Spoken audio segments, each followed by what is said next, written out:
Assalamualaikum warahmatullahi wabarakatuh. Salam kader Madrasah Muallimin Muhammadiyah Yogyakarta. Anak-anakku santri kelas 5 Madrasah Muallimin Muhammadiyah Yogyakarta yang sedang mengikuti pembelajaran dari rumah, mudah-mudahan semuanya selalu dalam keadaan sehat dan istiqomah. Pada kesempatan ini kita akan belajar terkait dengan hakikat demokrasi. Yang menjadi tujuan pembelajaran kita setelah mempelajari materi terkait dengan hakikat demokrasi adalah yang pertama, anak-anakku santri mampu untuk menjelaskan hakikat demokrasi. Yang kedua, mampu untuk menjelaskan prinsip-prinsip demokrasi. Demokrasi sering kita dengar. Kata demokrasi itu sering kita dengar, tidak asing. Tapi kira-kira apa pengertian dari demokrasi itu? Secara etimologis, demokrasi berasal dari kata demos yang berarti rakyat dan kratos atau kratein yang berarti pemerintah. Jadi demokrasi adalah suatu negara yang pemerintahnya dipegang oleh rakyat. Selanjutnya, secara definisi atau pengertian terkait dengan demokrasi menurut para ahli. Kalau kita buka buku literatur ataupun buku PPKN, buku cetak yang dibagikan, di situ kita temukan banyak sekali pengertian definisi terkait dengan demokrasi. Yang kemudian pengertian definisi itu bisa kita simpulkan bahwasanya demokrasi adalah bentuk pemerintahan yang berasal dari rakyat, dilakukan untuk rakyat dan dipergunakan untuk kepentingan rakyat. Demokrasi sebagai bentuk pemerintahan. Arti demokrasi sebagai bentuk pemerintahan ini yang paling populer adalah pengertian menurut Presiden Amerika Abraham Lincoln, mantan ya.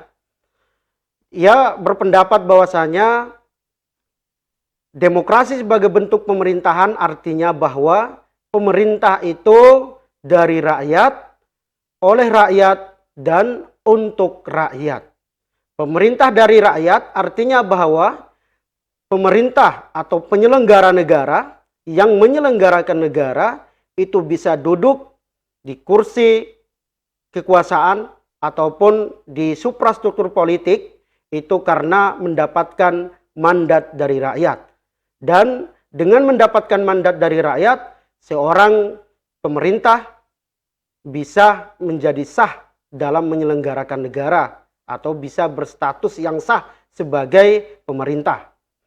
Kemudian oleh rakyat, artinya bahwa pemerintah dalam melaksanakan kewajibannya ataupun melaksanakan menyelenggarakan negara itu jangan sampai kemudian bertolak belakang dalam hal kebijakan-kebijakan yang diambil ataupun produk-produk hukum yang dibuat itu bertentangan dengan kepentingan rakyat atau bertentangan dengan apa yang diinginkan oleh rakyat.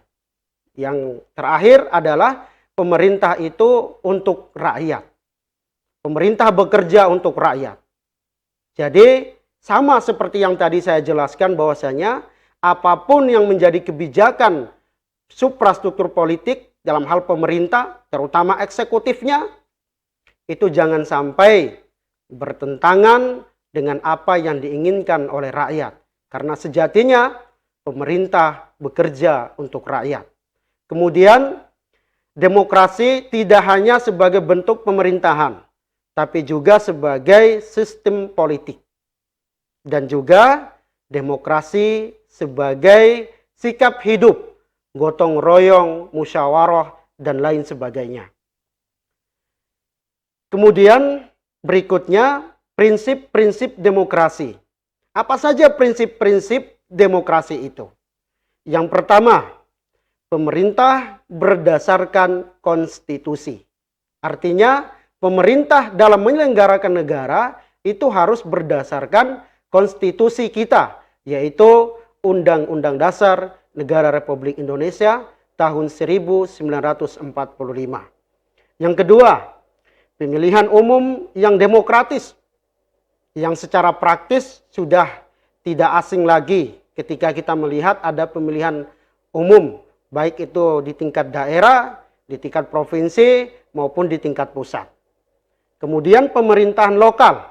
Ini penting sekali, apalagi negara Indonesia sebagai negara kepulauan yang sangat luas dari Sabang sampai Merauke. Maka perlu adanya desentralisasi atau pembagian kekuasaan lokal. Ada pemerintahan pusat, ada pemerintahan daerah. Sehingga dalam menyelenggarakan negara itu bisa menjadi mudah. Kemudian ada pembuatan undang-undang. Dan pembuatan undang-undang ini dipastikan sesuai dengan apa yang menjadi kepentingan rakyat. Kemudian yang kelima, kebebasan pers. Ini fungsinya untuk mengkritik suprastruktur politik pemerintah dalam melaksanakan atau membuat kebijakan ataupun membuat produk undang-undang. Yang keenam, kebebasan berpendapat dan berserikat. Kebebasan berpendapat dan berserikat ini diatur di dalam Undang-Undang Dasar Negara Republik Indonesia tahun 1945 sebagai konstitusi negara. Tepatnya pada pasal 28. Sehingga perlu sekali untuk ditegakkan dan dilindungi oleh negara. Yang berikutnya, yang terakhir adalah penegakan hukum dan kedudukan yang sama oleh setiap rakyat di depan hukum. Anak-anakku, santri kelas 5 Madrasah Muallimin Muhammadiyah Yogyakarta, untuk materi lengkapnya kalian bisa kunjungi di portal siswa di www.siswa.muallimin.sch.id. Jangan lupa untuk dibacakan materinya dan dikerjakan tugasnya. Ingat, di situ ada instruksi pengerjaan tugas. Dibaca instruksinya dan dikerjakan. Saya akhiri, salam sukses, salam kader Madrasah Muallimin Muhammadiyah Yogyakarta. Akhiru kalam, wassalamualaikum warahmatullahi wabarakatuh.